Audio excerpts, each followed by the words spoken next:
You know, one thing though I gotta say, a strange thing happened when we were at Sandcastle. You want to hear about it? Sure. What happened at Sandcastle? So we were just walking about and about to go on like a slide, and we grabbed an inner tube. But then I looked over to my left, and I swear I saw some fairies, and they were wearing boots, man. Do I have to believe you? Yeah, dude, like fairies wear boots, and you gotta believe me. That's a theme day at Sandcastle I'd love to see.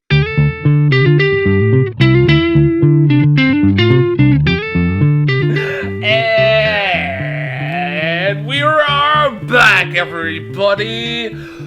Welcome back to our podcast here. It is the best podcast on all sides of planet Earth, and this podcast is a music podcast. And the way that we measure this podcast being the best music podcast on all sides of planet Earth is that we go from Ukraine to Uganda. This podcast is called Hey, Listen to This. And it is hosted by two dashingly good looking men who share the same middle name. I'm the one. I am the only. I'm the one who, fumbles up that intro but picks up his own fumbles and runs it into the end zone. Ryan James Kearns. And I am the one, the only, the I'm glad you admitted to that out loud and opened up to your mistakes so I don't have to edit that out later, Matthew James Durzik. And for those of you wondering what it is we do here on Hey, Listen to This, it's right there in the title, basically. We look at each other and say, hey, listen to this, which means that we talk about music that we like to listen to, and perhaps we like the music, perhaps we don't like the music. We review it track by track. And last week, Ryan, was my turn to review, or my turn to pick what we were going to review. And what is it that we did? So we looked at the 2024 release by Jelly Roll entitled Beautifully Broken. And while I didn't have a positive response coming out of the review, and I guess that's going to be a spoiler alert for the diehard fans who skipped last week's episode but are tuning in this week. But I digress. Even though I had a negative response and negative experience coming out of there, I'm grateful for saying if someone asks me, hey, what does Jelly Roll sound like? I can tell them how Jelly Roll sounds. And well, for those of you who want more details, just go back one episode. Make it take an hour and about a 2 hour detour. Make a Sunday out of it, man. Yeah, it's one of our longer episodes that we've ever done, but it is quite an experience to have listened to that album and come away with it with a broad understanding of how a jelly rolls, as you so eloquently put it. But we are going to go, I believe, over 50 years back this week, and it was your turn. What are we talking about this week? So, this week, ironically enough, we're talking about another British band. I just realized that, earlier today. I'm the last time I had the ability to choose what we were going to review, we reviewed Suede. And I'm like, oh, we're reviewing another British band. Oh, that's kind of ironic. But, the reason why we're reviewing another British band is the band in question is Black Sabbath. And the specific reason why we are reviewing Black Sabbath is one, most importantly, over a week ago, the lead singer of the group, Ozzy Osbourne, unfortunately passed away. So this is a way to honor his legacy and dive into one of his most iconic albums that he had put forth onto the world.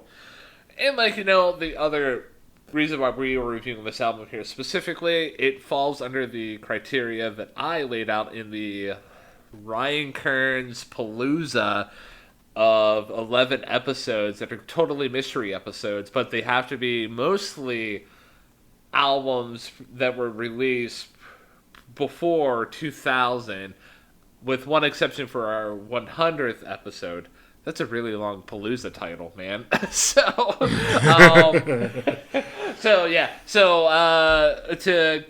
To drill things down specifically, so we're going to be reviewing the 1970 release by Black Sabbath, and that album is called Paranoid. Now, for those of you who are like, what is a Black Sabbath? Cool. But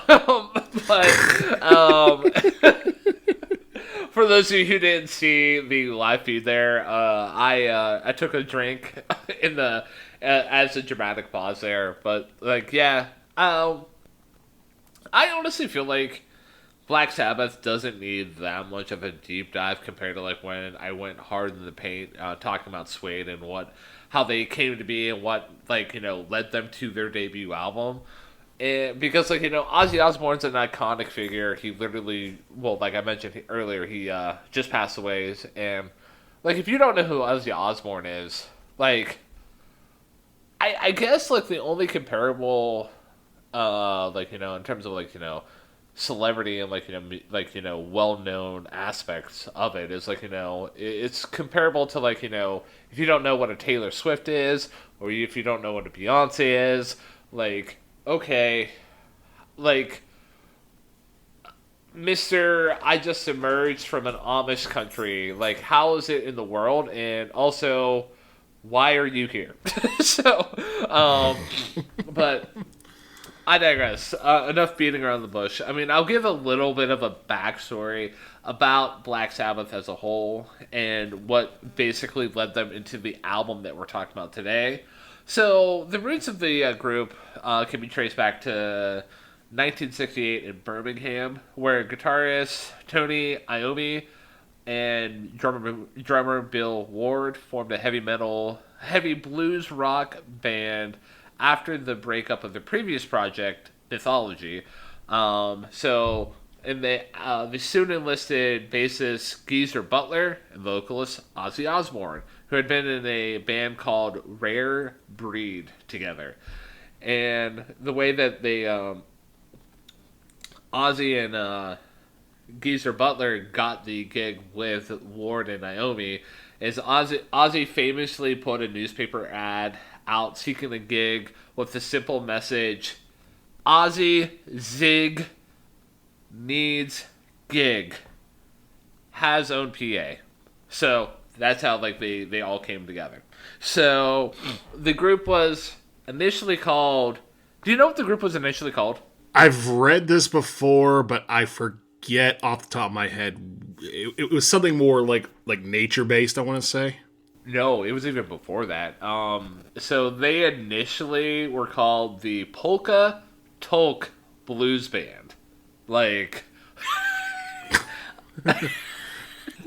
at which point several people from the city of Pittsburgh claimed immediate copyright status, but continue.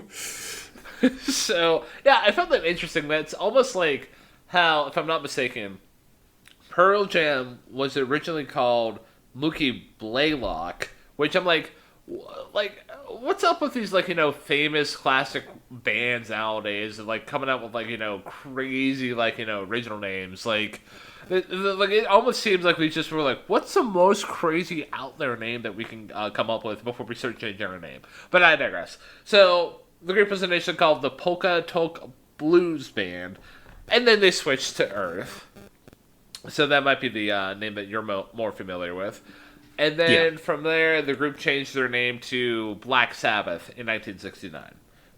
From there, they carved off their own unique identity with, dark horror-inspired lyrics and signature down-tuned guitars. And then from there, I mean, they released their debut, and the band was prolific in their earlier days. In just 4 months after their debut album was released, they went back into the studio to record their follow-up, the album that we're talking about today. And some fun facts about the album that we're talking about today. Though they originally planned to call the album War Pigs after the anti-war song that opens up the album, the title was changed to Paranoid.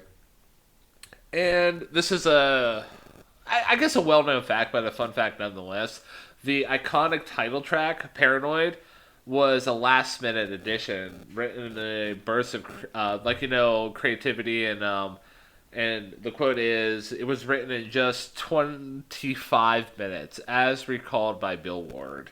And we'll get into Paranoid when we get into it. But yeah, that's just a little blurb about the group as a whole and how they came to be.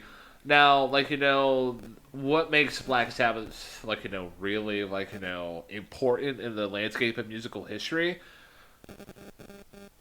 I guess some would argue that Iron Butterfly came out with the first, heavy metal song with Inagata Devita, but I would go to that saying that Black Sabbath as a whole birthed the genre of heavy metal, like any offshoot of it, from sludge metal to death metal to just any kind of metal that you can think of. It all goes back to this group, and we're going to be talking about different styles that the band was bringing to the table with this album here specifically. But yeah, heavily influential. And before I go on with my personal background about the group and Ozzy Osbourne as a whole, Matthew, I'm going to turn it over to you. What is your relationship with the group and Ozzy as a whole? So it's a little weird with how I sort of got into Ozzy, because like any kid born in the early 90s or mid 90s, most of us might have heard of him first whenever he became a reality television star on the MTV show The Osbournes. Now, that is not a show I watched, but I was somewhat aware of who Ozzy Osbourne was. I didn't realize why he was as famous as he was, though. And I'm not sure if I ever told this story or any variations of this story, but I'll tell it now. When I was younger, when I was in middle school, my brother was in high school, my mom was a band parent for the Beer Falls Band, and one of the ways they helped raise funds for our band trips and stuff like that was they rented out a concessions booth at what was then known as the Pittsburgh Post-Gazette Pavilion in Burgettstown. And that means they would, be selling drinks for shows that came into town. And that was basically any show. Now, one of those shows back in the day was the long-forgotten Ozfest. And Ozfest was this group of, or collective of bands that gathered to play very much metal inspired by Black Sabbath. And I remember my mom bringing home a sampler CD from that show in Pittsburgh, the Ozfest sampler. And I remember on the very end, the last track was a track off of this album, which was Iron Man. And I became familiar with that. And then as I grew into my classic rock phase, roughly around the mid-2000s, I became more aware of other Black Sabbath songs, like the title track, like War Pigs. I'm trying to think what others would probably be, like NIB and Black Sabbath itself. But mainly just the ones off of here. I'll throw Sweet Leaf in there as well. But yeah, that was sort of my introduction into Black Sabbath. But over the years, I really haven't gotten into their deep discography as much. I've listened to a couple of the albums they've released, but ultimately I haven't gone too much far past the, for lack of a better term, greatest hits that they have released, the ones that you would hear on rock radio. But yeah, that's kind of how I was introduced to Ozzy leading up to this review. And Ryan, I throw it back to you. So, in terms of just knowledge about the group, in terms of specific tracks and albums, I think I'm on the same page as you. I only knew the group through their big singles, War Pigs, Paranoid, Changes, not off this album, but still nonetheless an important song off of Volume 4, Sweet Leaf. And even off of Ozzy's own specific solo material, like Crazy Train, Mama, I'm Coming Home. Like, the list goes on and on. Like, I am a I am like you am a student of classic rock, so Ozzy Osbourne was bound to come in our spheres for one reason or another. And, gotta be totally upfront and honest with you. Like, up until the time of his passing, like, I knew that he and the group was very foundational for, like, birthing the genre of heavy metal, but I wasn't really, like, the hugest fan of the group and Ozzy as a whole. Nothing against them, like, to be perfectly honest with you. They just, they were in that bucket of groups that I knew that they were important and they were very foundational, but I never specifically sought out to listen to like individual albums and learn about them. So, with that being said, I'm very excited to dive into what I would consider to be their most iconic album. I know, like, a lot of people can make the case for Master of Reality and, like, Volume 4. But I feel like with the heavy hitters, the big singles off of this album here, which is, I like almost like half the album, if I could be perfectly honest with you. Right. Like, this is definitely, like, if we were going to cover a Black Sabbath / like Ozzy Osbourne project, like, this would be the album to do it in. Oh, I wholeheartedly agree. The only one I could possibly compare it to might be something of Ozzy solo work like Blizzard of Oz or No More Tears. But I would say this is probably even high up above those two for sure. So, without any further ado, you think we're ready to dive into such an iconic work with diving into this album here, man, with the opening track War Pigs? Hell yeah, man! I'm ready to talk some Black Sabbath.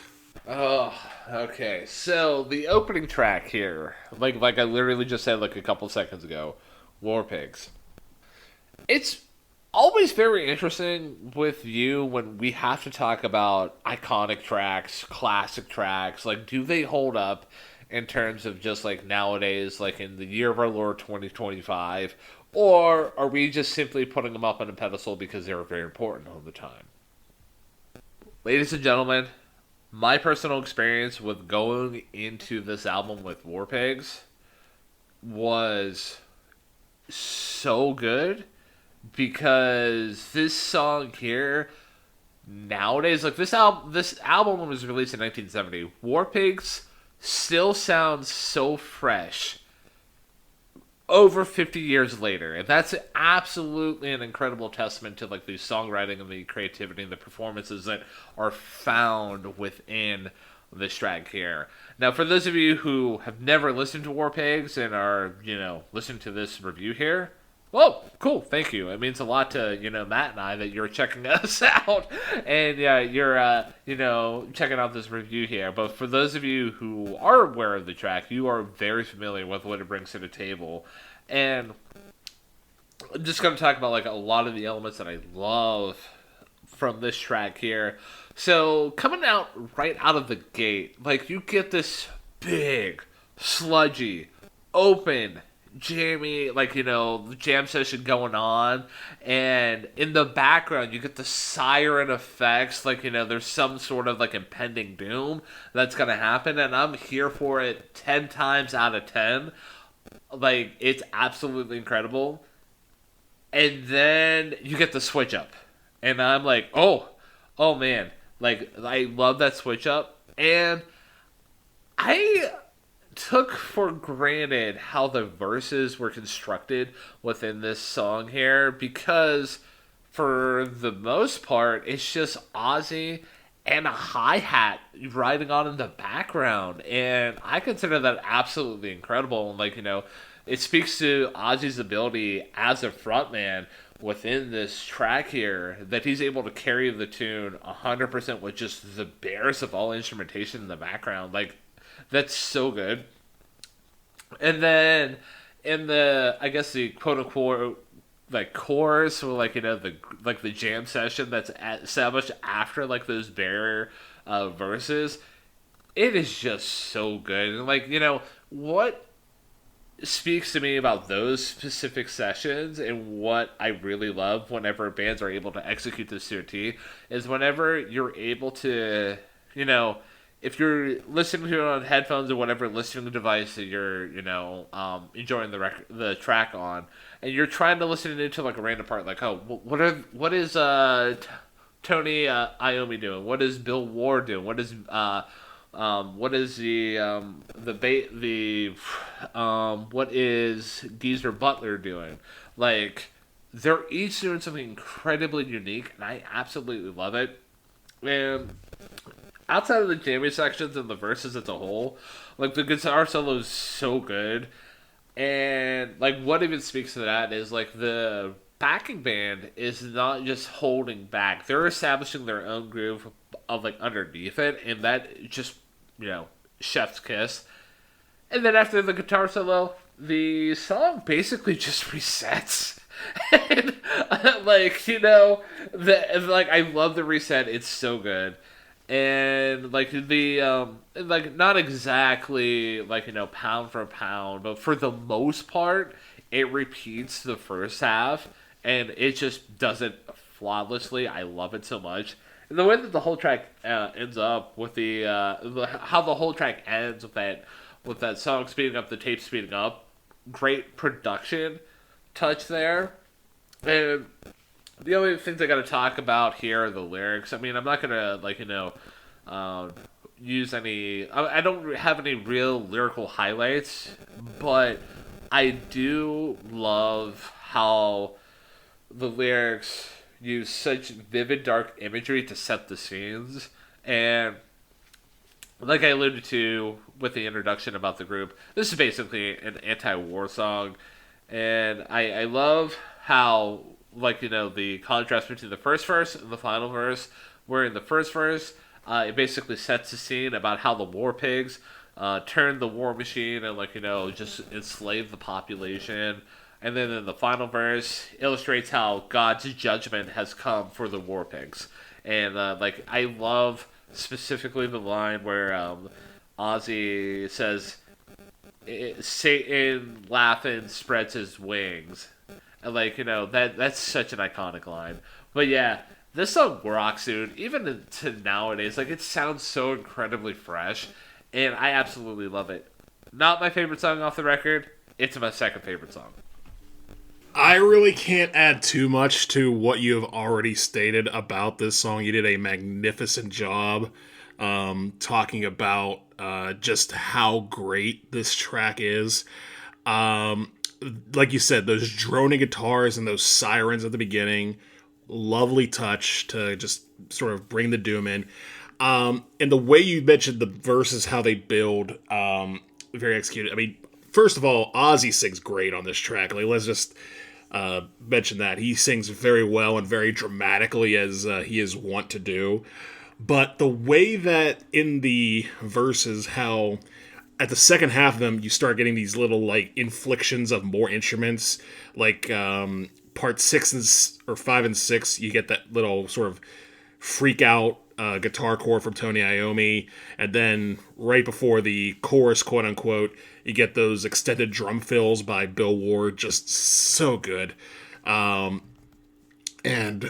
I do like how the lyrics do establish, hey, in war comes for everyone eventually. So these generals who send out troops to war in order to be killed, well, guess what? If they want war is going to be what they get on the other side. And that's why Satan spreads his wings and plans his war against those who have sent others to war. It's a nice way of saying, hey, if you want blood, you're going to get it everywhere. And yeah, it is a magnificent way to start the record. And much like you, I also have it at number 2 in my top 3. And for the record, to be fully succinct, I have a top 3 and a bottom 1. Oh, you have a bottom track, man? Oh my goodness. So I was thinking about this earlier today. I can pinpoint maybe 2 tracks that it could be your bottom track, and I'm gonna come out right at the gate and lock in my picks, and we'll see how it turns out. So,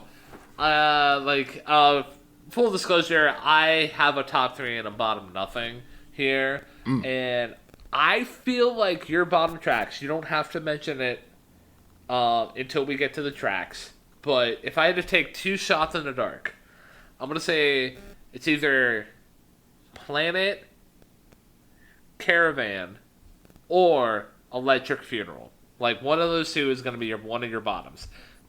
Okay, picks are locked in. Picks are locked in. That being said, are you ready to move on to the title track, which is Paranoid? Yeah, absolutely. We're gonna go from one iconic track into the next, man. Talk about like a 1-2 punch, man. Like, holy cow. Yeah, and this track here, you talked at the top about how these guys basically birthed heavy metal. I would go one further and say not only did they birth heavy metal, I would say they were the godfathers of punk, and this song proves that. Because, my goodness, this track is... See, when you talk about heavy metal, I know a lot of people point to bands like maybe Cream or Led Zeppelin, or as you mentioned, Iron Butterfly. Some would even say like The Who, or maybe even the Beatles with Helter Skelter. Okay, fine. Those tracks are heavy. Those tracks are heavy rock. Those are hard rock. But what makes this song particular, what makes this band stand out as the true purveyors, the fathers of heavy metal, was their attitude. The Beatles would never sing a song like this. Cream would never sing a song like this. Led Zeppelin, maybe on a bad day, might have the inspiration to come up with lyrics like these. But whenever you have a band that is starting out a song with "Finished with my woman 'cause she couldn't help me with my mind," what band from year zero to 1969 was coming up with that? The answer was nobody. This is a band that is full-fledged going into, this is what sadness is, this is what frustration is, and we're going to put this to music. It is amazing that they came up with this in 25 minutes and somehow birthed two genres in doing it. It is kind of amazing. And what makes this song so amazing is just the band itself, man. Like, Tony Iommi, Geezer Butler, and Bill Ward are locked in. Just like, they are relentlessly grooving and boogieing as hard as they possibly can. And for those of you who want a treat, if you haven't heard this song before, listen to the studio version first. Then check out the live version that they did in France in 1970. I would say it possibly goes even harder than this, if you can believe it. And you get to see just how they sounded live, which was magnificent. And again, everything is just powerful, titanic, rhythmic. And because it's so hard as it is, when Ozzy starts singing, it sounds like it almost sounds majestic the way he's singing it, because he's not singing on the beat. He's very much singing off the beat, and it makes for this sort of almost hypnotic effect that he's doing. And the lyrics, thinking about, can you hear me? Are you from my brain? Or, I tell you to enjoy life. I wish I could, but it's too late. Like, again, such gloomy, doomy lyrics that are, again, very apropos in 2025, and they've been apropos ever since this song was released, because we've had bad days, and there are people out there who struggle with mental health and feelings of anxiety, and this song, again, is a pure form of collecting that.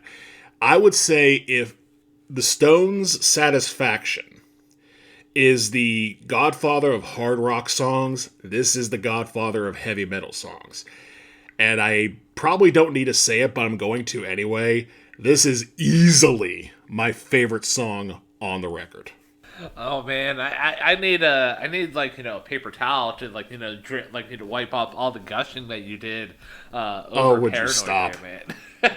Would you stop?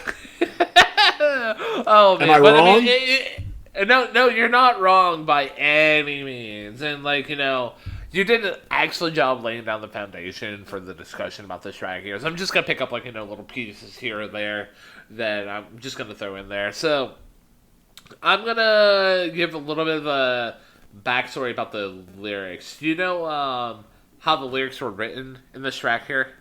Again, this is one of those where I think I know the story, but please remind me. So, I will remind you through some genius.com research here. So, the lyrics were written by and about bassist Geezer Butler, who the band often called Paranoid, even though Geezer didn't know what the word meant. And the lyrics specifically are about Butler's feelings about being a depressed teenager and him thinking that he was going insane. So, there you go.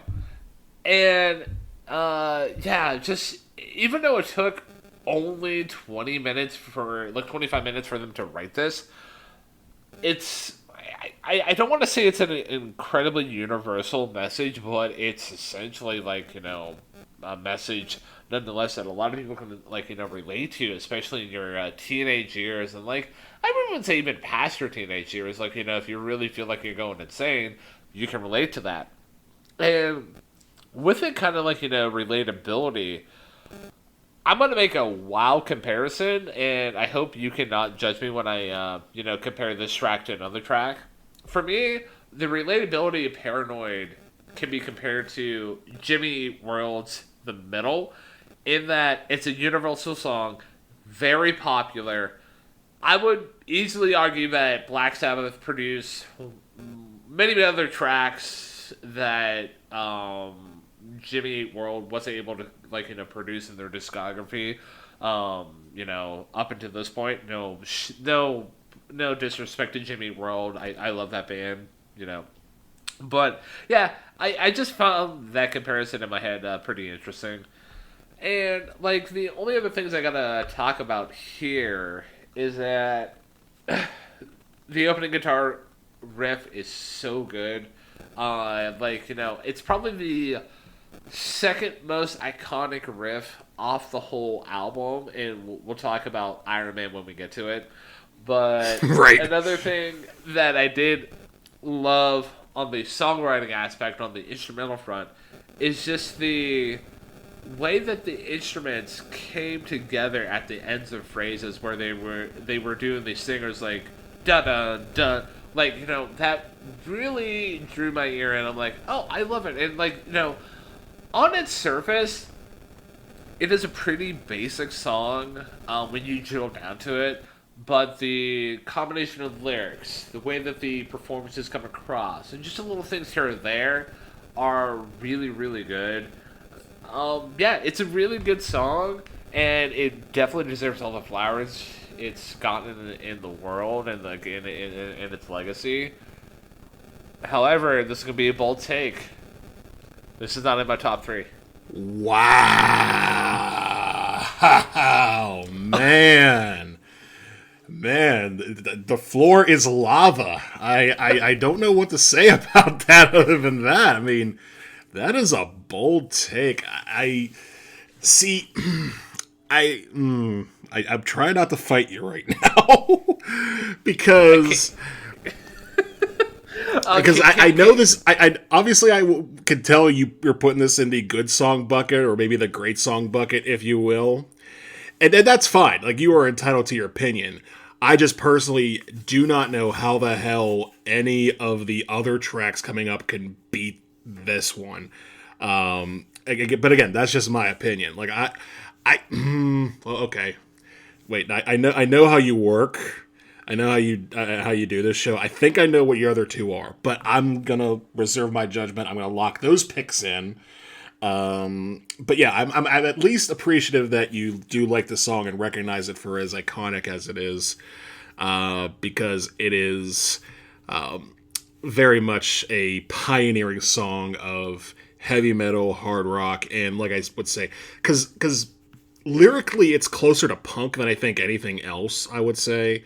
Like, this is the kind of attitude like the Sex Pistols and the Clash and the Buzzcocks, and I would even throw X in there. The kind of gloom and doom that they had, I think, stems from tracks like this. But yeah, that's a spicy take. I respect you for throwing that out there. But I am ready, if you are, to take a trip to Planet Caravan, if you are. Absolutely, man. Like, I'm ready to talk about some Planet Caravan. And this is where we're starting to get into. I don't want to call Planet Caravan a deep cut off the record, because, I mean, for those of you who are huge Black Sabbath fans, that might be a little bit of an insult. And I don't even know if this song was a single. And while Matt's given his take on the track, I will look up if it was a single and then report back.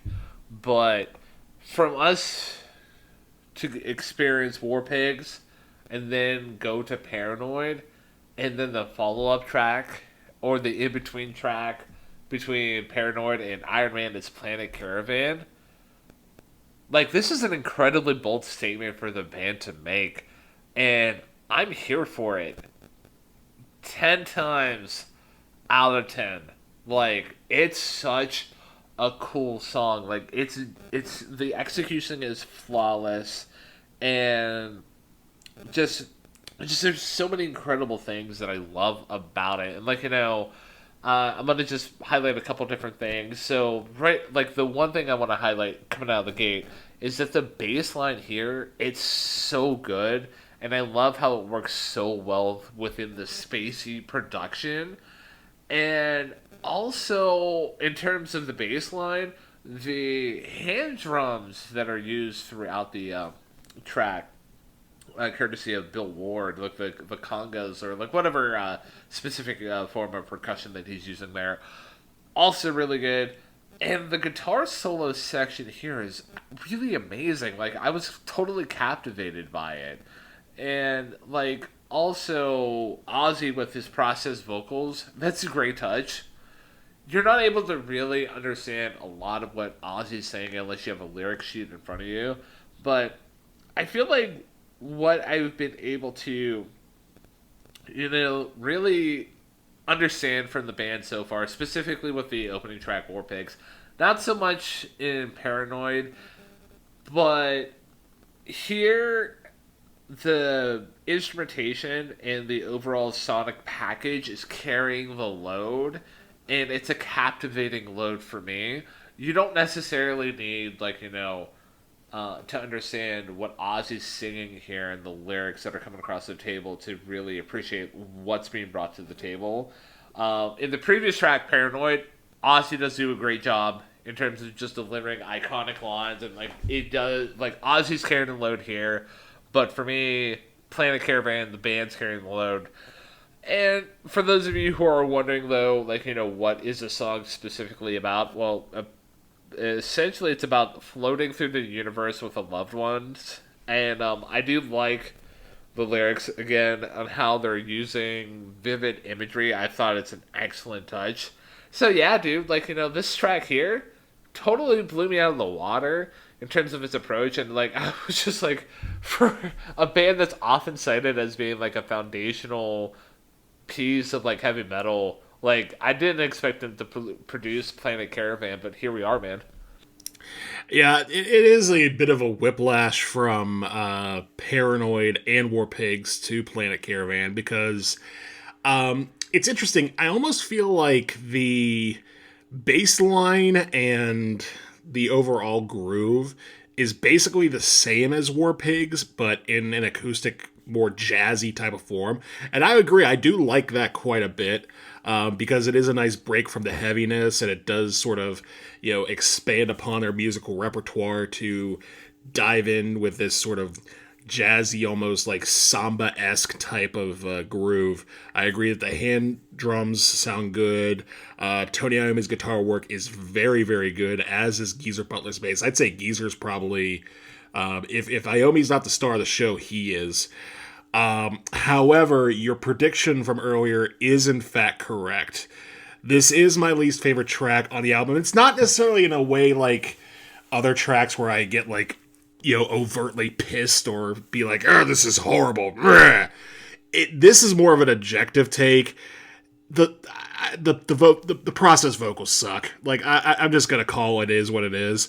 Like, you said it yourself that you can't really understand what Ozzy is saying, and I get that this is post psychedelia, and I get that this is, an attempt to sort of have like a spacey rock track, and I respect their attempt at it, but there is a line between, doing something for the sake of groove and doing something for the sake of effect. I feel this lands on the side of doing it for effect, and it just doesn't work for me.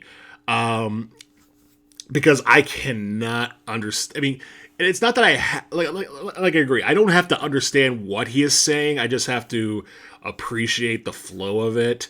But again, it sound like if they had just like played it low, like if it was just sort of like a sort of an echoey, drawn back vocal, I probably would have given this song a pass for sure, and maybe even considered it like a good song or a good album track. But again, it's when you add that extra warble that they use with the Leslie speaker, and it just kind of sounds like a dude trying to play the harmonica without a harmonica in his hand, doing the whole. I can't. And again, I appreciate the attempt, but it just didn't work for me, and that is why, objectively and unfortunately, this is my least favorite song on the record. And I can totally respect that. I've picked up on your taste enough at this point. I know for the past couple of reviews I've misfired in terms of predicting like your least favorite tracks, but like, whether it's like the Jimmy Eat World review that we did, or even the Sable Fable review that we did, I know when it comes to tracks like this, it's not really your cup of tea. And I totally respect that. And I know it's not everybody's cup of tea. And that's totally fine, man. So, I respect that, dude. Now, did you think that this song here was going to be in my top 3? No, I didn't, because you almost got me for a second, because you were starting to talk about this like, oh, it blew my mind, and I was caught off left field, and I was like, oh, he's going to put this in his top 3, isn't he? But, no, I think I know what your other two are just based on context clues, and I'm not going to spoil those context clues because I want the listeners to realize for themselves how this show works. I'm not going to explain it to them. But, that being said, are you ready to close out Side A with good old-fashioned Iron Man? Absolutely. So, also, wrapping up, just a brief tidbit about Planet Caravan, and then we can fully go into Iron Man. Planet Caravan was not a single off of Paranoid, and full, letting the audience know, and you as well, what the singles were. Essentially, it was just Paranoid and Iron Man, nothing else. So, any other tracks that we're going to talk about outside of this track here, literally, not a single. And, it's good to know that. But, Iron Man, this is the last iconic track off the record, because the iconic tracks are War Pigs, Paranoid, and Iron Man, the big 3 off the record. And it's interesting, again, like how I talked about, like, War Pigs and its place in the world, and, like, approaching a track such of this caliber.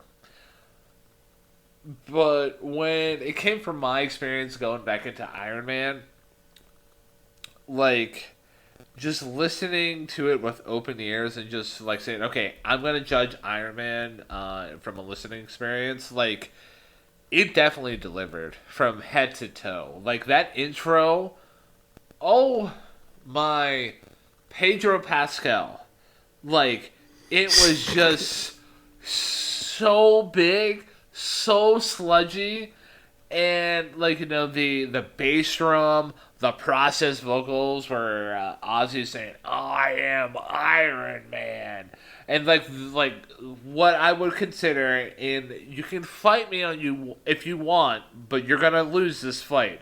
The most iconic guitar line ever I will not accept any substitutes. Write me next Tuesday. So, outside of that intro, like, one thing that I absolutely loved about the way that the group did the first verse and for the majority of the song is they followed the motif of that both on a melodic sense and a rhythm sense. Like they matched it pound for pound, and it really created such a great effect.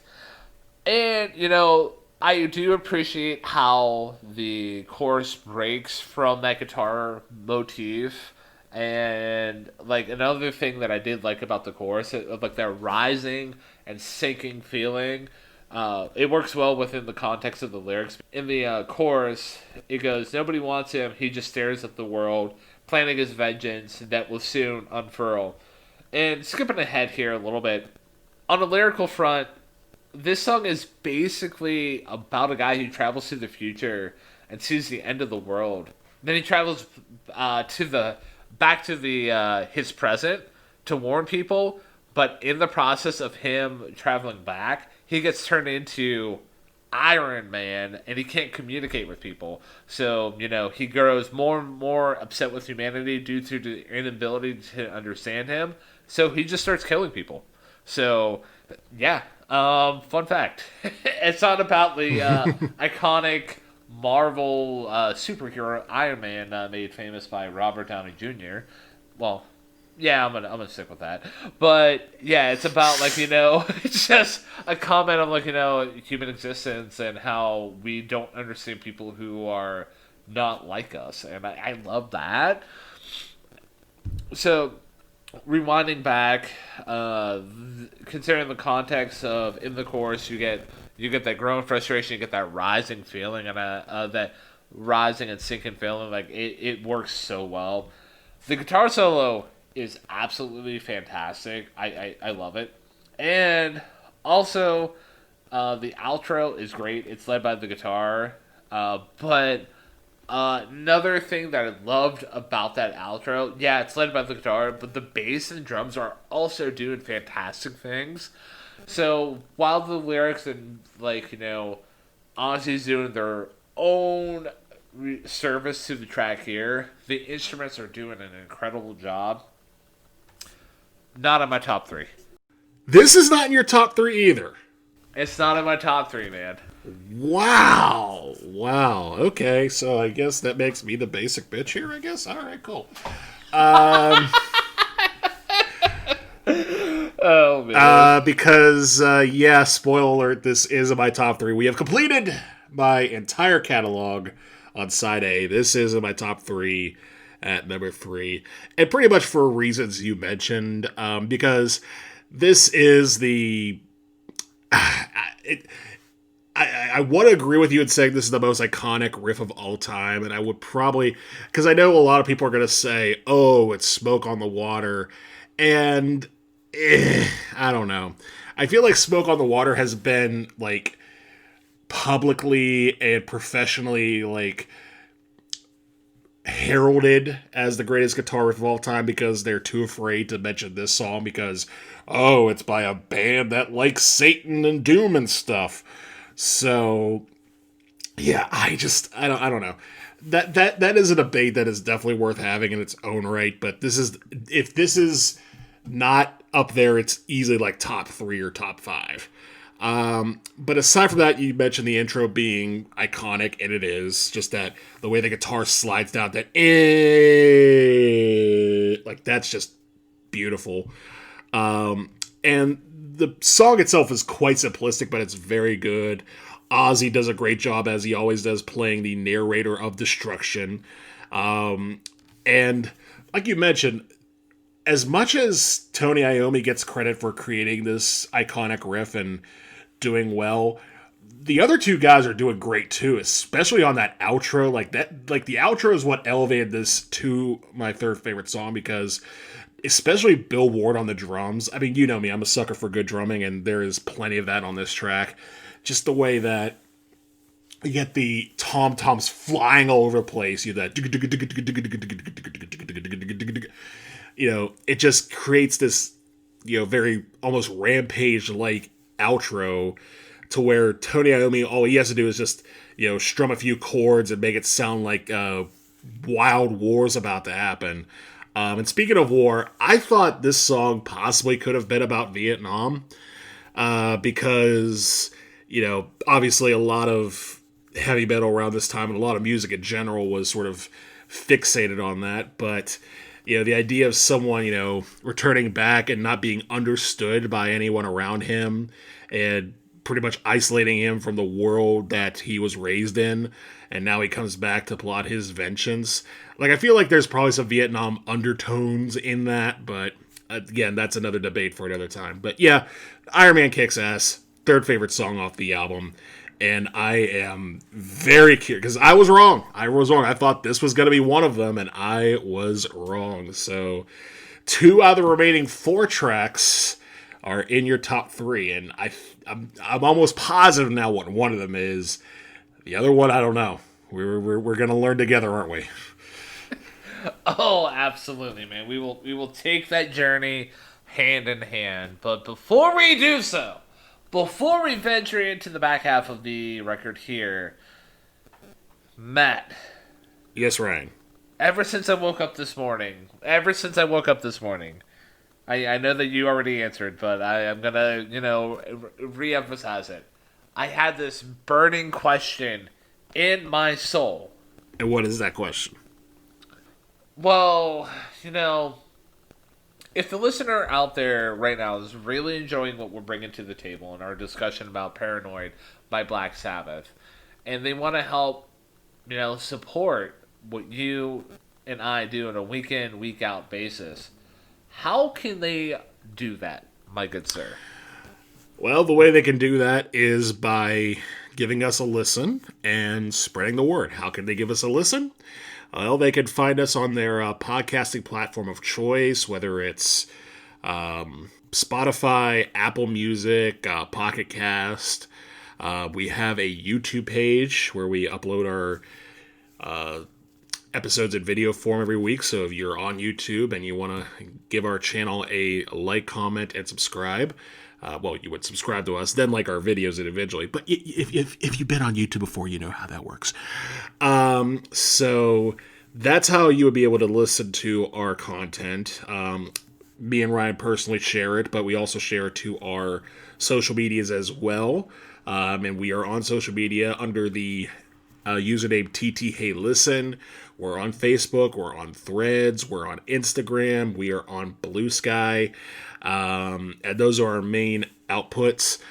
We also, again, if you are interested in sharing our content, we would love for you to do that. Also, if you are interested in reaching out to us directly and you do not know us directly because sometimes you just don't know the people you're listening to personally. You just like what they're saying.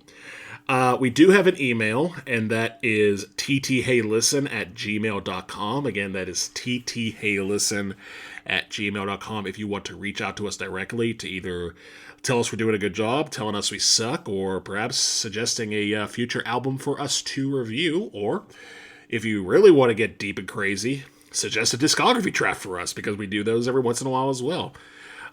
So yeah, that is how you can reach out to us here at Hey Listen to This. And for those of you who have done that so far, whether you've shared an episode or simply listened to one, we thank you, because we're not sponsored by anybody. We're not sponsored by Sandcastle. We're not sponsored by Raid Shadow Legends. We're not sponsored by Hellman's Mayonnaise. We're just two dudes with microphones talking about music that they love, or music that they love talking about, at the very least. And for those of you who have taken the time to listen from on behalf of me and Matthew here, we deeply thank you. And also shout out to Matt there. This project was birthed from us just wanting to talk about music, and it's been one hell of a ride, man. It has been one hell of a ride, and we are gathering ever closer to that magic triple-digit number. I believe, according to my file, this is our 88th full album episode. of Hey Listen to This. So we're under 20, man. We are getting closer and closer. But before we get to 100 or even 90, we have to finish up number 88, and that means getting back to Paranoid by Black Sabbath. And if you are ready, Ryan, I am ready to kick off side B with Electric Funeral, Electric Funeral. Yeah, absolutely, man. The floor is yours. Tell us, how does one experience an electric funeral? Well, how does one experience an electric funeral? That is a very good question because my first two notes on this particular track are, first of all, we haven't really changed key, have we? Because it feels like 5 songs in and we are still, and again, not to knock any of the other songs, they are iconic and magical and purveyors of heavy metal, but here, it is sort of a weird thing going from, hearing this in 2025 when you can stream it straight through with no breaks compared to who used, being able to anticipate yourself to flip over the album and be like, ooh, what's coming next? And in this case, what you get is pretty much the same standard stuff, because you get a pretty heavy riff from Tony Iommi. Very much the only difference is he has a lot of wah wah on his guitar. You know, that wow wow wow wow wow wow wow wow wow wow. And Geezer and Bill are, doing a decent job. They're not standing out quite as much or doing as much crazy stuff, except on the bridge, which we'll get to. And I feel like Ozzy is doing well as well. Although I guess my one nitpick with the first part of the song is that it very much it's very elementary as far as rhythm goes, where it's just kind of like da da da da da da da da da da, and that's not bad. This is not a bad song. It's obviously not my bottom song by any means, but there is a bit more of a militant thing. I was reminded of a track off their opening album called Wicked World, where Ozzy sort of sings in a very on the beat type of style, and that bridge is really cool. Like, I like how Ozzy kicks things up a notch and the band starts swinging a lot more, and then you get that moment where he just randomly mentions the title of the track in that low processed vocal of Electric Funeral, Electric Funeral. I thought, okay, this is fun. I can get behind that.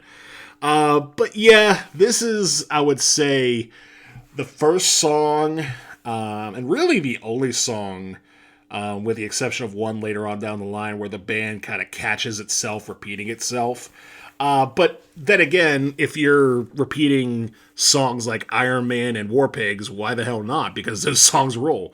Does this song quite reach that level? I don't think so, but I liked it. It's a solid song. I would concur with you about my feelings about the song as well, because I wouldn't put it up there with the majority of the songs that we've talked about so far, and the majority of the songs off the album, but it's a really good song that I've turned around on with multiple listens, because like you mentioned, there's such a sludgy element to this track, and on the surface, yes, it is very elementary, but I could dig me some sludge in what the group is bringing to the table. They're really doing the grooves pretty well. The wahs on the guitar, the wah-wahs on the guitar that you alluded to are fantastic. And if it was just that, A to Z, this could have actually honestly been a bottom track for me, because there's only so much of that I can handle at the end of the day. But it's thanks to that change up that you alluded to, where the group changes into that very frantic swing groove, that it almost bleeds on the edge of chaos at times, and I was just like, oh, look at you guys flexing your muscles, your songwriting muscles there. I did like that a great deal. And then we go back into the sludgy aspects of the song. So, I I wasn't originally going to rate this a bottom track by any means. I've come around to it to the point that I'm like, I really appreciated what it's bringing to the table. And on terms of a lyrical standpoint, the song's about nuclear holocaust, and the song is littered again with a lot of dark imagery, which at this point Black Sabbath has been able to execute pretty much on an expert level here. My favorite section is found in the second verse where Ozzy's talking about, like, how robot minds are leading us to atomic graves. And that's like, basically, oh, hey, yeah, we're so used to just being automatic people that we don't think for ourselves. And it's just going to lead to, like, nuclear holocaust. And, like, not to get too political and, hey, listen to this, but I mean, like, I feel like a song like this could easily translate to nowadays, unfortunately, man. Yeah, you're not wrong. In fact, I would say a good chunk of these songs, as unfortunate as this, because again, we're talking about an album that is literally 55 years old this year, still having any relevance this year. Should not be the case, aside from teaching guitar players and bass drummers and bassists and drummers how to execute, not to mention vocalists. But as far as political themes that we haven't learned from, we should have learned from them by now. But again, that's another discussion for another time. But yeah, no, this song again, it keeps the momentum going. As far as it doesn't really, keep the momentum up, but it keeps the momentum going as far as just sonic blast of hard rock and heavy metal on this album, and I appreciate it for what it is. So, you ready for me to kick off the next track, which is Hand of Doom? Absolutely, go for it. So, yeah. This song here caught me by surprise. Like by a good bit. Like, I love the fact that we are doing this album, and, I'm able to find, like, a track like this in, like, the deep cut section, because this song rips so hard, and, there's several aspects about it that I love it so much. Like, coming right out of the gate, like, the intro is just so good with the, like, essentially a bare bass doing a lick, and Ozzy just singing. And then the band just, turns it up during the chorus. And I just love the fact that the band just brings it down back during the verses. Like, the execution of dynamics here in this track is an absolute masterclass. No notes. This is how you execute dynamics. This is how you earn your swells and your soft sections. I love it. So outside of the execution of the dynamics, the how the song then just shifts into like a groove shuffle about a quarter of a way in, like again, like what is going on here? Like, you're doing multiple shifts in terms of like tempo and like feel within a song about a quarter of the way in, like. Dude, like I like I couldn't get enough of what the song was bringing to the table, and like we're not even halfway through. So, outside of that shift that occurs, the instrumental interludes that occur during that section are just so damn good. Like, I couldn't get enough of it. And then moving a little further here, about the halfway mark, you get like more direct drum hits that are counteracted by the instrumental stingers, like the interplay between the drums and the guitar and bass. Like, it's just so good. Like, I was really loving how the band was able to groove and like establish just several aspects here that I was able to sink my teeth into. And then again, I love the fact how the song just slips back into the home bass groove towards the back half. Like, holy cow, dude. Like, you're absolutely just flexing all of your muscles, and I love those muscles that you guys are flexing. And outside of the instrumental front, on the lyrical front, This song is basically an anti-drug song. You get a lot of lyrics littered throughout this whole track about like the progression of drug use and like calls to like the Vietnam War and like how that's affected drug use for this specific person up until this point and how it's impacted their psyche. And dude, like I love how the lyrics are written in the progression of them up until the point that the final verse, dude, it's so dark. It's so expertly written. And for those of you who are not aware of what that final verse is, like, it's basically, it's too late to turn. You don't want to learn. Prince of life you hide. Now you're gonna die. Like, oh my god. And like at this point, like in the song, we've got to the point where everything is stripped back down, and like, you're just hearing Ozzy just like belt out like those bars there. So yeah, dude, like this song completely floored me for several good reasons, and we've arrived at one of my favorite tracks off the album, and Hand of Doom is easily my favorite track off the whole LP. Okay. All right. I can respect that. I can very much respect that. Obviously, it's not in my top three, but if there was going to be any song that pushes, like, even Iron Man out of that, it was probably going to be this one, because I wholeheartedly agree with you. First of all, we get a key change. Secondly, we get sort of a, like you mentioned, a very soft groove. Almost reminds me of like Cream, or this is going to be a weird comparison, but especially considering that this song came first before the other song. But if you ever listened to the Ike and Tina Turner version of Proud Mary, like that's kind of what this groove reminds me of a little bit. At least the starting groove on that song compared to the starting groove on this song.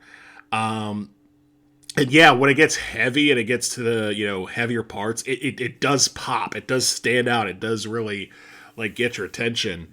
And then you get to that shuffle section, which I think is quite good and bluesy. Personally, though, I think I would have preferred this song if it just stuck straight with that groove, at the start. Like, the bluesy section, the shuffle section isn't bad, but does just kind of come out of nowhere and then go right back. And I think that's probably more of a musical kink for you than it is for me. It depends on the song, and this one, to me, it just kind of felt a little, I wouldn't say forced, but it didn't so much add anything as just switch things up. But it still sounded very good, and the lyrics, like you mentioned, are just so bleak and brutal as far as describing a Vietnam vet coming home and dealing with what they've been through by sticking a needle in their arm, and just the very graphic descriptions of what that does to your body. Like, whatever section where he's talking about how your skin turns green or some part of your body turns green, is like, whoa! Like, they're not screwing around with this track. And like you said, that last verse where they crossed the threshold into the point where they're basically going to die. Like, that hits hard very well. So yeah, I would say if I'm ranking this album 1 through 8, this is an easy number 4 for me. I can, in good conscience, put this ahead of Iron Man just because it's so iconic. But I can completely understand why you not only have it ahead of Iron Man, you have it ahead of Everything as your number 1 track. Because this is easily the best track of Side B, and one of the probably more underrated tracks that Black Sabbath has done. I would wholeheartedly agree, and like one thing that I'm just curious to zero in on a re-listen of this track is that we're like I'm almost I don't want to say ashamed to say this, but I should have noted in my notes what lyrics are being sung during that shuffle groove, because that could have been used as an element to exemplify Vietnam flashbacks or a multitude of things. But again, like it's thanks to like our project here, like for me experiencing Black Sabbath, like for me, like people are like, "Hey, what's the best song off of Paranoid by Black Sabbath?" I'm like, "Hand of Doom, Thank Me Later." So yeah, Yeah, oh man, it's that's totally fair. Because again, I could definitely hear this song being its own thing, and honestly, if this was on either the predecessor or the successor, I'd probably say it's right up there with one of the best tracks on it. But it just has the unfortunate duty of competing with three more iconic tracks on side A. But we are not on side A, we are on side B, and if you are ready, I am ready to move on to the penultimate track on Paranoid, which is Rat Salad. absolutely, dude. And tell me about what makes a rat salad. Apparently drum solos, because do you like drum solos? This song has a drum solo. And basically, I see this. As I mentioned earlier, I am very much a fan of drums and good drumming, and I am not necessarily a non-appreciator of drum solos. But if I'm being completely honest, this almost was considered a bottom track for me. Like, it's a good track. Like, basically, this song is a showcase for drummer Bill Ward to show his chops. And he does very good. Like the solo is good. He's very much doing exactly what you would expect Bill Ward to do on his own. Just flailing around the kit, very tom heavy. Starts on the snares, goes around the kit, back to the snare, around the kit, and it sounds good. The only reason I would say this track would be close to a bottom is because it is such a blatant ripoff of another song by another heavy metal band, or I would say they're a heavy metal band, or at the very least a hard rock band, and that's Led Zeppelin, because they did this exact thing with Moby Dick off of their second album, Led Zeppelin 2, and funny enough, it was also the penultimate track on that album. And I would go as far as saying that Moby Dick itself was based off of another song by another heavy metal purveyor, which is the band Cream, and their song Toad from their debut album Fresh Cream from 1966. And if I were to rank those three in order, this is an easy number 3 for me. Moby Dick is better, Toad is better. This is pretty good, but pretty good at least gets it a step higher than Planet Caravan, because unlike that song, they didn't make any objective mistakes with this one. They just did a drum solo showcase, and that's that. I am curious to check out Moby Dick. Obviously, I'm vaguely aware of the majority of Zeppelin's catalog. Of just, if you were to ask me how does a Moby Dick, I don't know. But in terms of the Cream song that you referenced there, I'm not aware of that song whatsoever. So you've given me some required listening homework after the end of this episode here. But yeah, not much here that I really can't cover, because again, like you alluded to, this is basically an instrumental song. You did a good job illustrating what's going on in the drum solo. I thought it was fantastic. It was really good. And also, I loved how the song was composed in a way that it's almost like a jazz track, where you get the groove established with the backing band, and they're building up tension, and the drum fills are that happen within that tension are really good, and how they complement each other so well. And then you get the guitar solo in there. You get the solo sections with the guitar and the drum, and between those two sections, you get the band going back to home base. And for me being a student, and Matt being a student of jazz as a whole, I'm always a fan of when bands are able to execute that. I think when this is going back way back in our personal catalog, when we did our Led Zeppelin 4 review, and I talked about when the levee breaks, I noted that as a thing that I loved there. So like and also like hey, go check out that review. It's way back in our catalog, and it's incredibly raw compared to like how we do things nowadays. But I digress. So It is. It's very raw. so, but for that being our like second to third episode, like it was still pretty good, all things considered.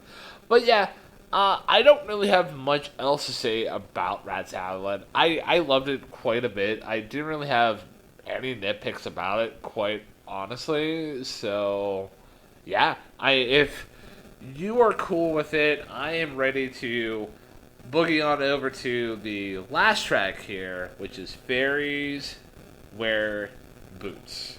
The floor is yours. So for those of you who are looking at your hey listen to this scorecards, you've noticed that there's a spot missing. So we've run out of tracks. So I'm just gonna come out right of the gate and say, yeah, this track here is my third favorite track off of the whole album. And it's interesting, out of a record that contains such iconic tracks as like Paranoid and Iron Man, that I decided to leave those two off the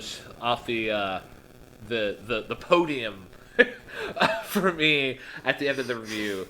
And I in their place I put Hand of Doom, obviously War Pigs, and then this track here. And the reason why I put Fairies Wear Boots here is just the ability of the instruments to carry such a tight groove throughout the whole track. It's so good. Like the way that they're coming out right out of the gate, it's so great.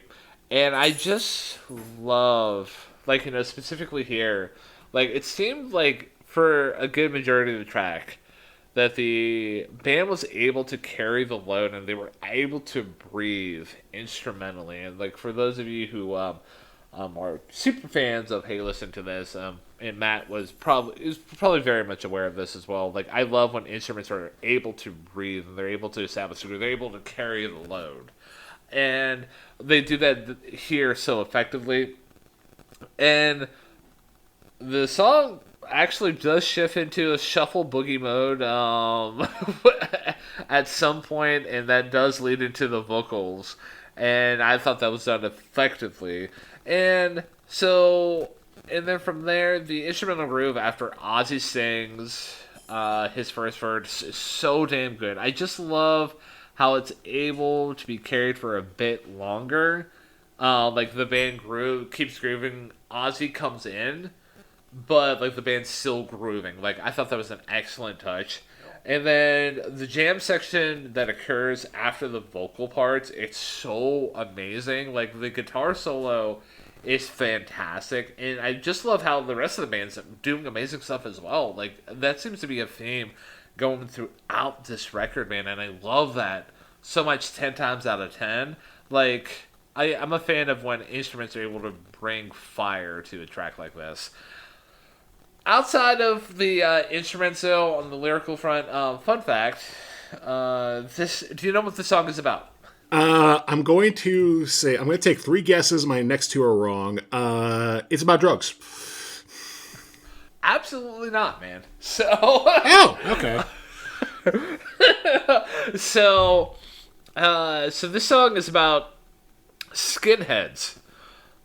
Not the racist kind, but at the time in England when this track was like being written, skinheads were punks, and they usually wore boots. So like skinheads wearing boots, and at the time, the group were in constant battle. Like the group being Black Sabbath, they were constantly butting heads with skinheads.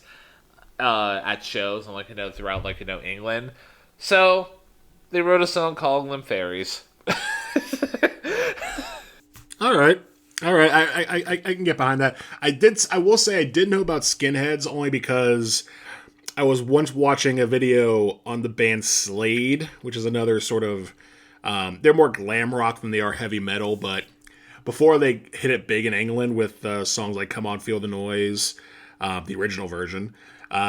they, for a brief bit, did adopt a skinhead persona as a musical group. So I was kind of aware of that beforehand, but I had not realized that that's what they represented, nor did I realize that Black Sabbath had their issues with them to the point where it's like, hey, guess what, guys? We're going to make a song just for you.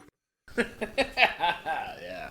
So, yeah, I don't really have much else to really say about the track as a whole. It absolutely rips. I love the instrumentals. Like, Ozzy's doing a great job, vocally. Like, I don't think I've given Ozzy nearly enough flowers for his ability to be, like, such an effective frontman. Like, he's really fantastic.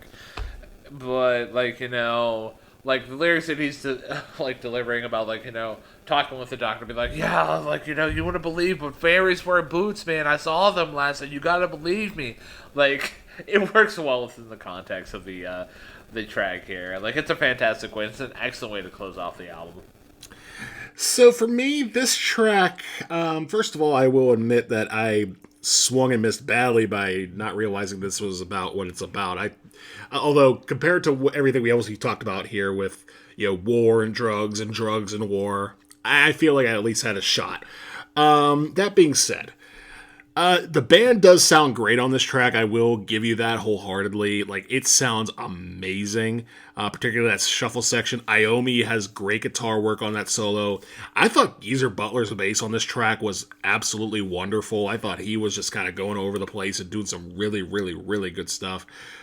And Bill sounds good too. And like you said, Ozzy, I thought this is probably up there with some of his better vocals on the album, just on execution alone.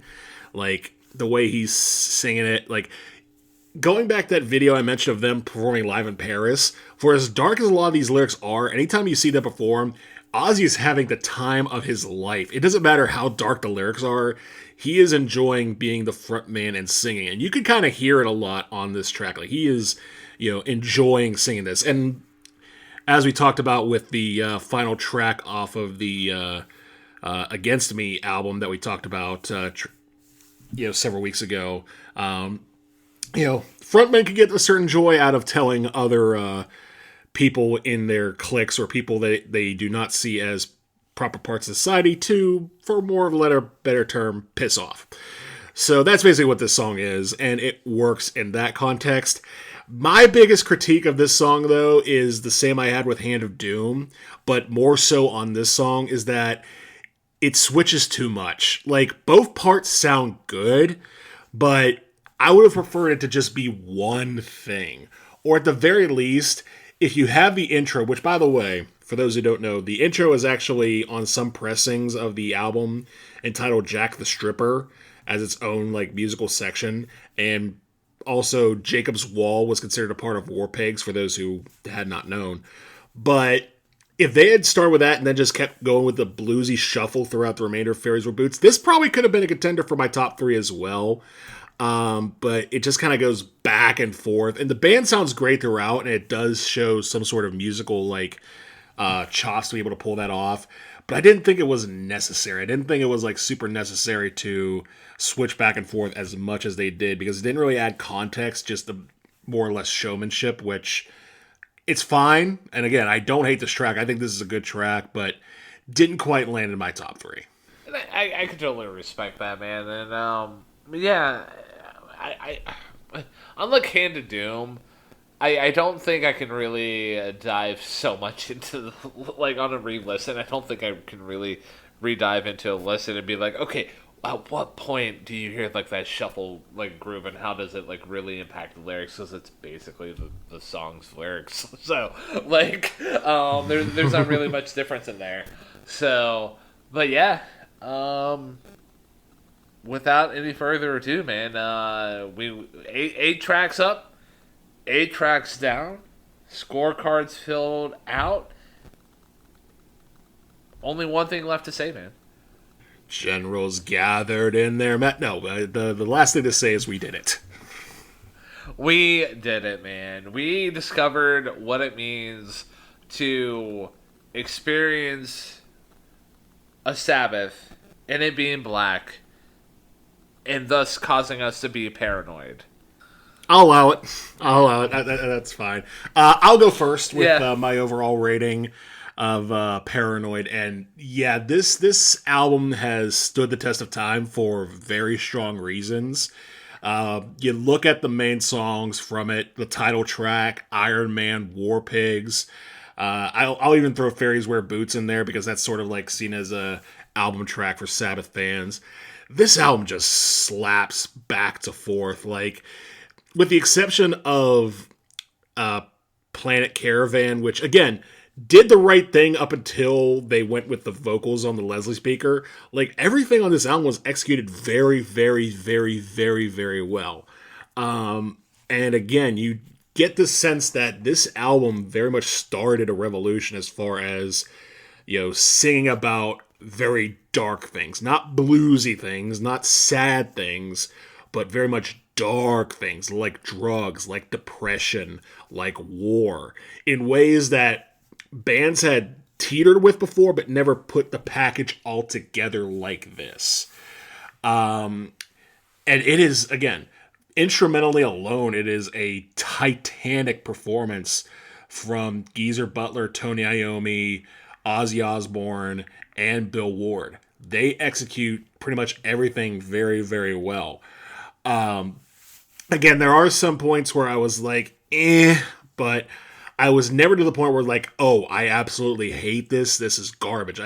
The qualms I have about this album are very much nitpicky, but as a titan of its craft, as a purveyor of heavy metal, of punk, of pretty much metal throughout the 70s, 80s, and 90s and beyond, like, you gotta give it its flowers. And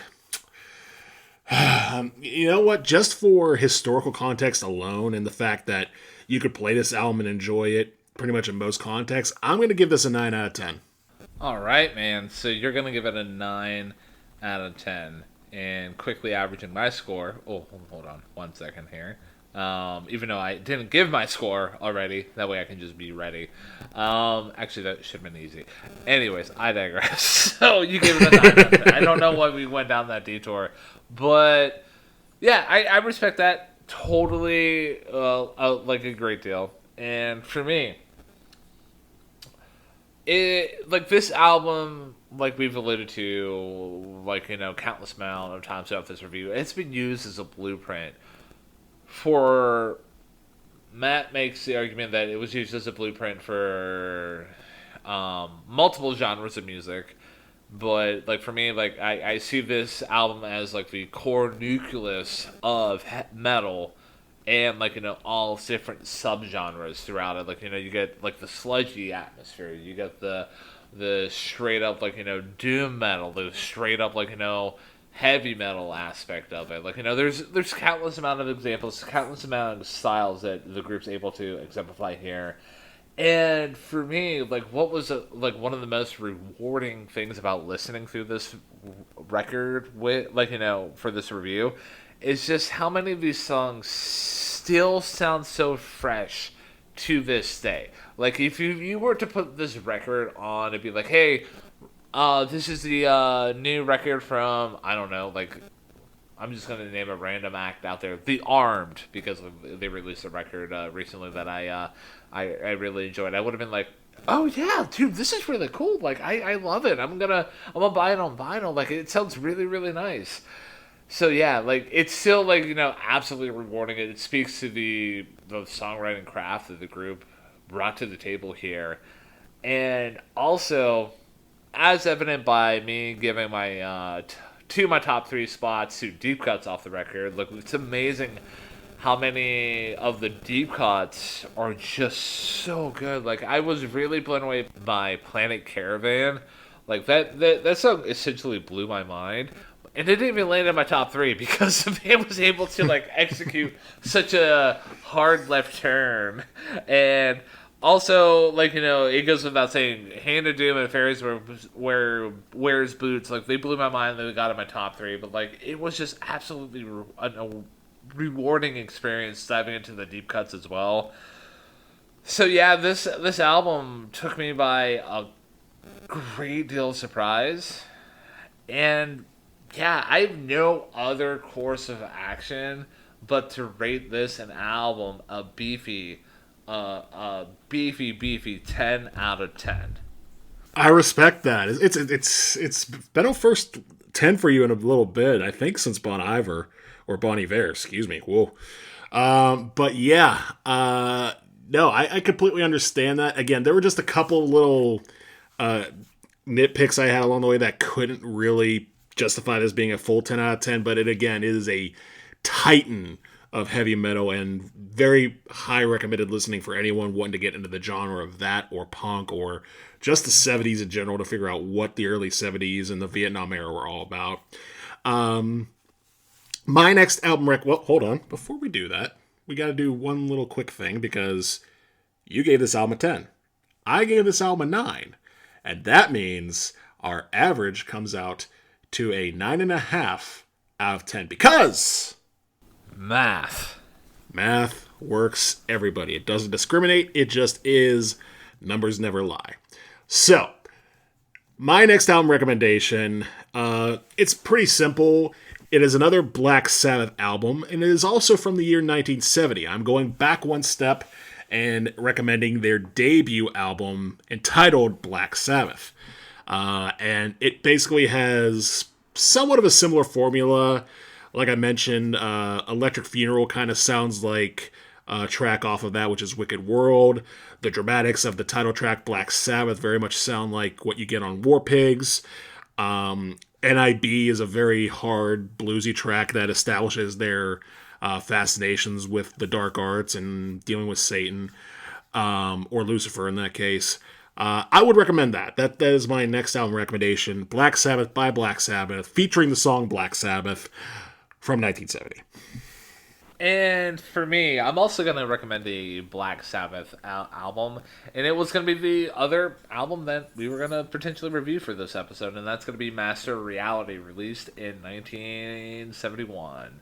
And, that album has Sweet Leaf, iconic Black Sabbath song, Children of the Grave, Lord of this World, a lot of great tracks here, and I know I'm gonna be revisiting that album as well because, yeah, this whole album and review took me by surprise, and I'm looking at myself in the mirror and being like, you know what, you need to listen to more Black Sabbath. So I'm gonna be listening to Master Reality and the debut album that you recommended as well, man. So fantastic stuff, man.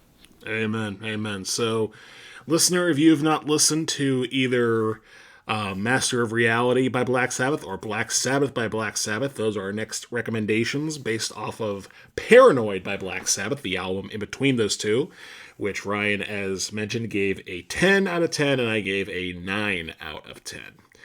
So yeah, man, definitely a fitting tribute to the man at the front of this band, the legendary Ozzy Osbourne. He had a great vocal performance on this album. His band sounded great, and they pretty much defined heavy metal for generations. Absolutely, and yeah, just if I can be pull back the curtain just a little bit before we put a bow on this review. I didn't really really consider how impactful Ozzy was within the musical landscape, and just how much he impacted me as a whole, because it might have been within the context of his last concert only being a few weeks before he passed away. Well, when I heard the news that he passed, dude, I actually kind of cried a little bit, because I was just it's so poetic, and it's just it was so amazing the way that he went out, and he definitely deserves every accolade it has been given his way, man. So we were gonna review a Black Sabbath. We were potentially gonna review Master of Reality, but due to the news, I'm absolutely due to the recent passing. It was only right that we discuss Black Sabbath as a whole, and it was a great review for me. I agree. It was a great review of a great album, and one that again has stood the test of time and conquers any type of death that comes its way. So before we officially kick this review into bed, we have one more piece of business to take care of. We do, man. Where are we gonna go next on our musical journey, man? It is your turn to pick what our album that we are going to be talking about is. So, for lack of a better, context, this is going to be a bit of a slight choose-your-own-adventure type of option because there may be multiple options for you to choose from depending on which options you choose. This will make more sense depending on where we go. So, your first option, Ryan, is this. Do we want to stay in the UK with our next review, or do we want to head to Philadelphia? Let's stay in the UK. All right, we're going to stay in the UK, okay. So that brings me to my second question, and you have the option between 2 years to choose from when these albums were released. Either 2002 or 2008. Let's do 2002. 2002, all right. So, next week, we are going to be talking about a band that has been in the news recently for not their music, but rather their side quest as potential divorce lawyers, and that is the band Coldplay. And we're going to be talking about their 2002 review. You all right over there? Yeah, I'm fine, man. Yeah, you got to think about that one for a second. It was like, a divorce? Oh, that's right. That meme that everyone keeps oversharing. But yeah, we're going to be talking about Coldplay, and we're going to be discussing their 2002 album entitled A Rush of Blood to the Head.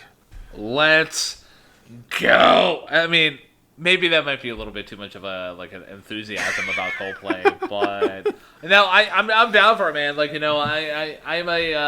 I'm a fan of Coldplay, not a diehard fan, but I don't know. Maybe this could be like another Black Sabbath kind of like situation here. So yeah, I'm ready, man.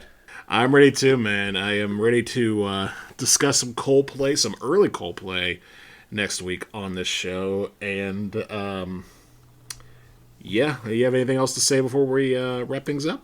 No, I have nothing else to say. I mean, and so as you hear these words telling you now of the state of this review and how it ended, I would tell you to enjoy it, but it's too late.